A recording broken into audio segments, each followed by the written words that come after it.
Naniniwala ang pinuno ng Philippine National Police Anti-Illegal Drugs Special Operation Task Force na hindi imposibleng mayroong lutuan ng shabu sa loob mismo ng National Bilibid Prison. Ito ang balita ni Leia Ilagan. Matagal na nakatatanggap ng impormasyon ang PNP Anti-Illegal Drugs Special Operation Task Force na may lutuan ng shabu sa loob ng New Bilibid Prisons. Ayon kay PNP AIDSOT Legal and Investigation Chief, Police Chief Inspector Roque Merdihia, hindi imposible ito, lalo na at may mga convicted chemist at financier na may kakayahang gawin ito habang nakakulong sa loob ng NBP.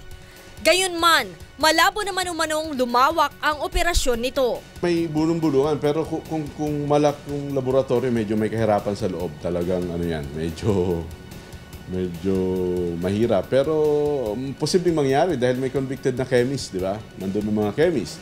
Nandun yung financier. Ang problema yung chemicals, paano ipasok?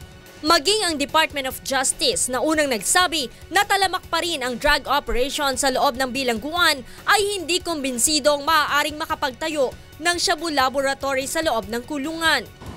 May mga naging operations na dati para hanapin the so-called shabu lab inside the NBP, pero so far hindi pa yan nahanap.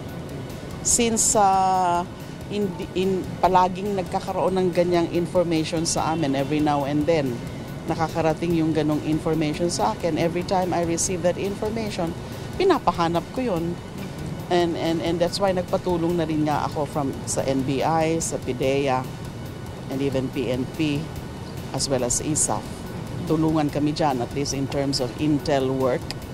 Kasi syempre, kung totoo yan na merong shabu lab, nakatago yan, nasa talagang maayos na lugar doon na tagong-tago. Subalit iginiit ng kalihim na kailangan ng masusing investigasyon kung paano nakapag-ooperate ang mga drug lord na nakakulong na.